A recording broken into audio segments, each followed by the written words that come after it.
পিতা মাতার সন্তুষ্টি ছাড়া কেউ জান্নাতে যেতে পারবে না। হযরত রাসূল সাল্লাল্লাহু আলাইহি সাল্লামের যুগে একজন লোক ছিলেন, তার নাম আলকামা।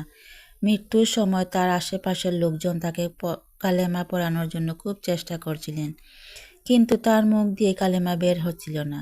তার বিবি রাসূল সাল্লাল্লাহু আলাইহি সাল্লামের কাছে দৌড়ে গেলেন, গিয়ে বললেন, ইয়া রাসূলাল্লাহ, আলকামার এই অবস্থা, কোনোভাবেই তার মুখ থেকে কালেমা বের হচ্ছে না।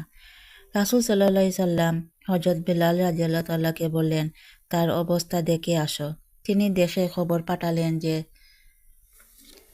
তার অবস্থা হলো, কোনোভাবেই তার মুখ থেকে কালেমা বের হচ্ছে না। রাসূল সাল্লাল্লাহু আলাইহি সাল্লাম জিজ্ঞাসা করলেন, তার মাতা পিতা আছেন? বললেন, তার পিতা মারা গেছেন, মাতা আছেন, খুব বৃদ্ধা। রাসূল সাল্লাল্লাহু আলাইহি সাল্লাম তার মায়ের কাছে খবর পাঠালেন, যদি আপনার পক্ষে আমার কাছে আসা সম্ভব হয় তাহলে আসবেন, নতুবা আমি আপনার কাছে আসব। তার মাতা খুব বৃদ্ধা ছিলেন, চলাফেরা করতে কষ্ট হতো। তিনি খুব কষ্ট স্বীকার করে রাসূল সাল্লাল্লাহু আলাইহি সাল্লামের কাছে আসলেন। রাসূল সাল্লাল্লাহু আলাইহি সাল্লাম জিজ্ঞাসা করলেন, আপনার পুত্র আলকামা কেমন ছিলেন?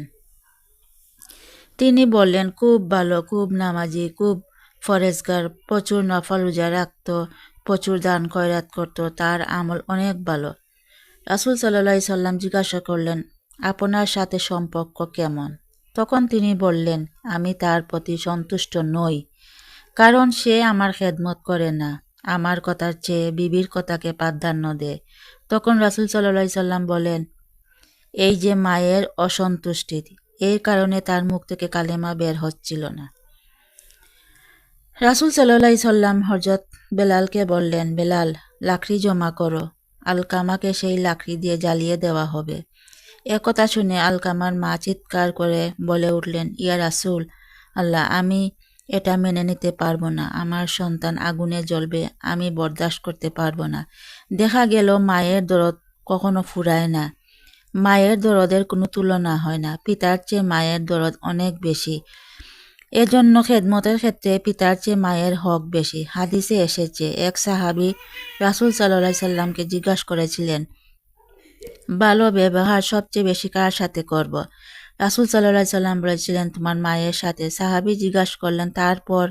রাসূল সাল্লাল্লাহু আলাইহি সাল্লাম বললেন, তোমার মায়ের সাথে। সাহাবী আবার জিজ্ঞাসা করলেন, তারপর? রাসূল সাল্লাল্লাহু আলাইহি সাল্লাম আবার বললেন, তোমার মায়ের সাথে। সাহাবী আবার প্রশ্ন করলেন, তারপর? এবার চতুর্থবারে গিয়ে রাসূল সাল্লাল্লাহু আলাইহি সাল্লাম বলেছিলেন, তোমার পিতার সাথে। এই হাদিস থেকে বোঝা যায়, খেদমত এবং ভালো ব্যবহারের ক্ষেত্রে পিতার চেয়ে মায়ের হক 3 গুণ বেশি, কারণ সন্তানের প্রতি পিতার চেয়ে মায়ের দরদ অনেক বেশি। তাই রাসূল সাল্লাল্লাহু আলাইহি সাল্লাম যখন বললেন আলকামাকে আগুনে জ্বালিয়ে দিব, তখন তার মা চিৎকার করে বলে উঠলেন, ইয়া রাসূলুল্লাহ, না, এটা করবেন না, আমার কলিজার টুকরাকে আমার চোখের সামনে আগুনে জ্বালাবেন, আমি তা মেনে নিতে পারবো না, আমি সহ্য করতে পারবো না। রাসূল সাল্লাল্লাহু আলাইহি সাল্লামের উদ্দেশ্য ছিল অন্যরকম। রাসূল সাল্লাল্লাহু আলাইহি সাল্লাম বললেন, আপনি যদি আলকামার প্রতি অসন্তুষ্ট থাকেন তাহলে ও জাহান্নামের আগুনে জ্বলবে, সেটা কী করে সহ্য করবেন? সেই আগুন থেকে বাঁচানোর একমাত্র উপায় হলো তাকে মাফ করে দেওয়া, আপনার সন্তুষ্টি হয়ে যাওয়া। তখন আলকামার মা বলে উঠলেন, আসমানের খোদাকে সাক্ষী রেখে বলছি, আপনাকে সাক্ষী রেখে বলছি, এই উপস্থিত সকলকে সাক্ষী রেখে বলছি, আমি আলকামাকে মাফ করে দিলাম। রাসূল সাল্লাল্লাহু আলাইহি সাল্লাম বললেন, বেলাল, গিয়ে দেখো এখন কি অবস্থা। হযরত বিলাল রাদিয়াল্লাহু তাআলা গিয়ে ঘরে ঢুকলেন, সাথে সাথে শুনতে পেলেন আলকামার মুখ থেকে বের হচ্ছে, লা ইলাহা ইল্লাল্লাহু মুহাম্মাদুর রাসূলুল্লাহ।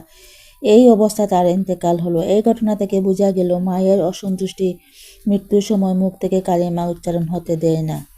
যাই হোক, যা আলোচনা চলছিল, পিতামাতার খেদমতের ফায়দা দুনিয়াতেও পাওয়া যায়, মৃত্যুর সময়ও পাওয়া যায়, আবার পরকালেও পাওয়া যায়।